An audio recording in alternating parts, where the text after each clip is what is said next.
Hello, good morning. Ano pa ba ang messages ni God today sa atin from Mass? So, number one, so let's reflect upon this. How are we living the good news of Christ? So, sa pang-araw-araw po ba nating buhay, paano natin binubuhay or isinasabuhay yung mga turo po ni God or ni Jesus sa sarili nating buhay.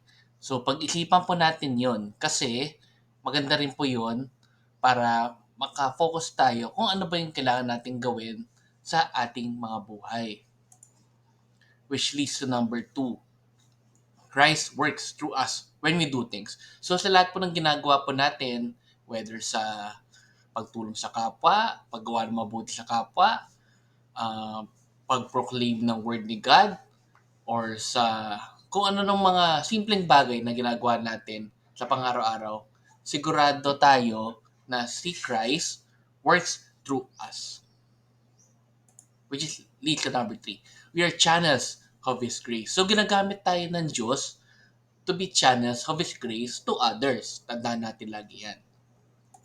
And lastly, we are channels of His presence in which we continue His work.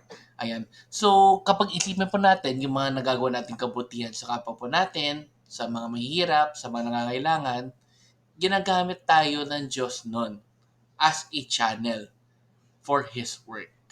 Tandaan natin po yun lagi. Kaya, lagi natin tandaan na kung ano man kabutihan or pagtulong sa kapwa ang nagagawa po natin, work rin yun ni God through us. Ginagamit lang niya tayo as a channel of His work. Kaya i-continue lang po natin yon ang pagtulong po sa kapwa po natin, sa paggawa po ng mabuti, at paggawa po ng mga turo po ng Diyos. Ayan. So hopefully may natutunan kayo today, and let's end again with a simple prayer in the name of Father, Son, and Holy Spirit. Amen.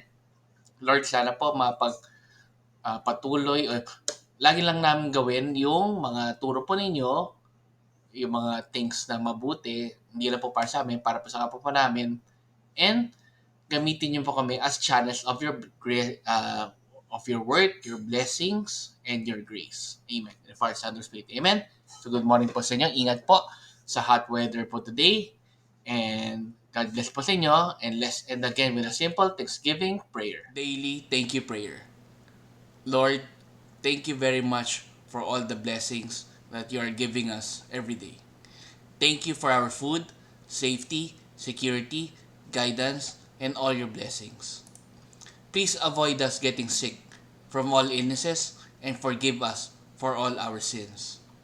Lord, I pray that all our hopes and dreams will come true in your own time.